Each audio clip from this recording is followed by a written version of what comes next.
नमस्कार, आतंक स्टडी में आपका स्वागत है। हम पढ़ रहे हैं वैदिक सभ्यता। अब तक हमने पढ़ा वैदिक सभ्यता में उत्तर वैदिक काल और ऋग वैदिक काल। तो सबसे पहले हमने ऋग वैदिक काल के बारे में पढ़ा और ऋग वैदिक काल में हमने क्या क्या पढ़ा।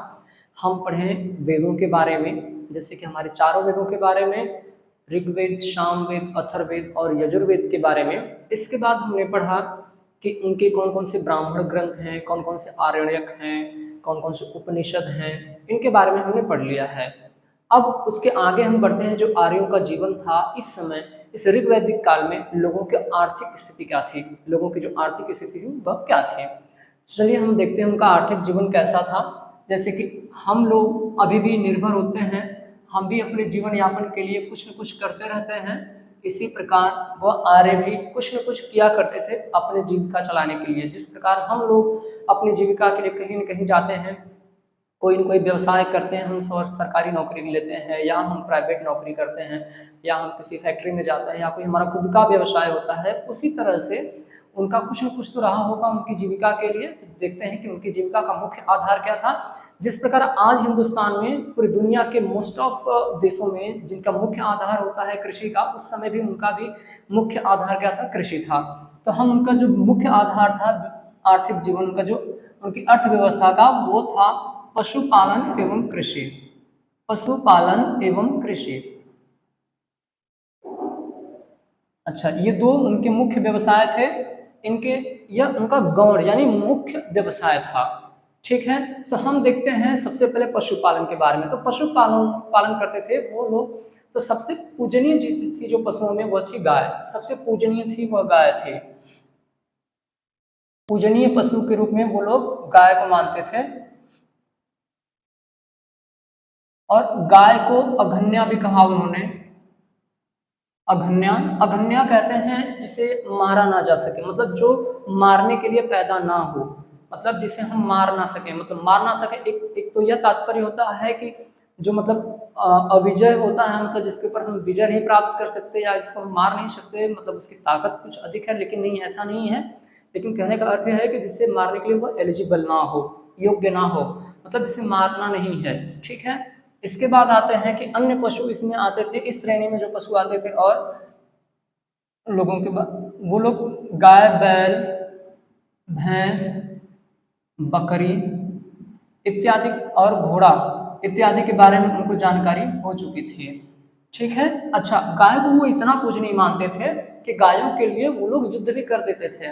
मतलब गाय की खोज करते करते वो युद्ध भी कर लेते थे एक कबीला दूसरे कबीले से, क्योंकि यह एक युद्ध का मेन कारण हुआ करता था, मुख्य कारण हुआ करता था उस समय। तो हम आगे बढ़ते हैं अब। अच्छा, यहाँ पर गाय रक्षक को, जो गायों की रक्षा करता था, गाय रक्षक को, उसको हम कहते थे गोपति। उस समय आर्य कहते थे गोपति। अच्छा, उस समय जो अपरिचित पशु थे उनके लिए, जैसे कि हाथी, इसके बाद बाघ, गिद्ध, यह क्या थे, ये ऐसे पशु थे जो परिचित नहीं थे। इन पशुओं से आर्य लोग उस समय परिचित नहीं थे। ठीक है। तो इस तरह से, अच्छा, गाय को मुद्रा के रूप में भी यूज किया जाता था। गाय का जो यूज किया जाता था वो मुद्रा के रूप में यूज किया जाता था। जैसे हम मुद्रा के रूप में क्या यूज करते हैं आजकल, हम यूज करते हैं आजकल पैसा, रुपया यूज करते हैं। लेकिन वो लोग क्या करते थे, अलग अलग देश की करेंसी हम लोग यूज करते हैं। भाई अलग देश है तो अपने करेंसी यूज करता है, हम अपनी करेंसी यूज करते हैं। उसी प्रकार वो लोग गायों का यूज करते थे मुद्रा के रूप में। ठीक है।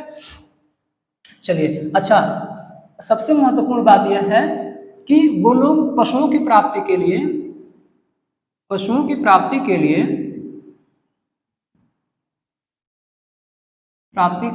अनुष्ठान करते थे।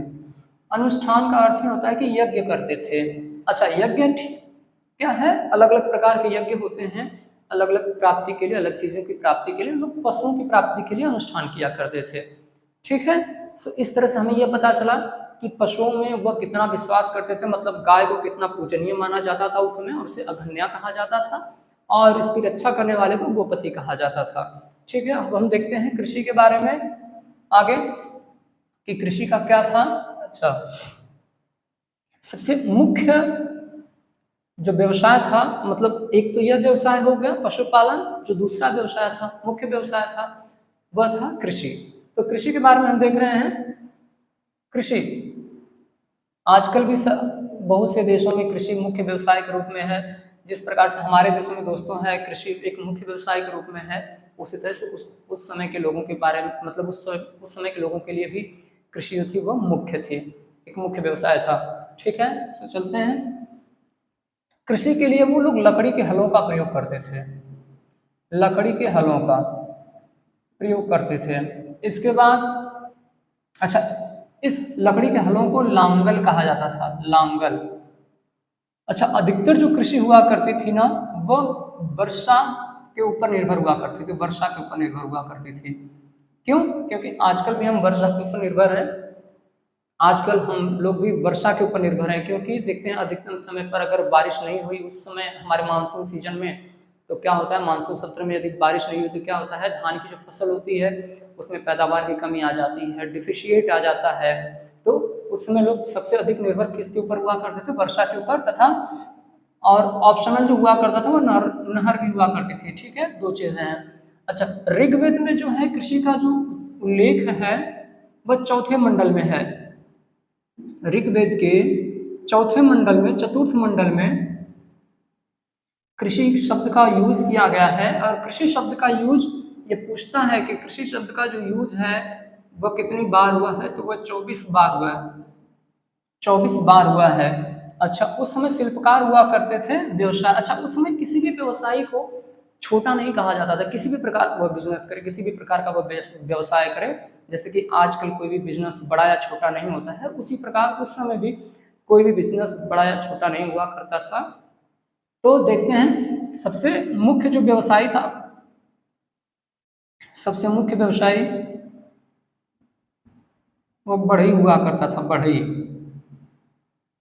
जिसे तक्षक कहते थे, तक्षक। इसके अलावा आते थे स्वर्णकार, चर्मकार। अच्छा, स्वर्णकार का मतलब जो सोने से रिलेटेड काम करते हों, आभूषण से रिलेटेड। चर्मकार में चमड़े का काम जो लोग करते हों।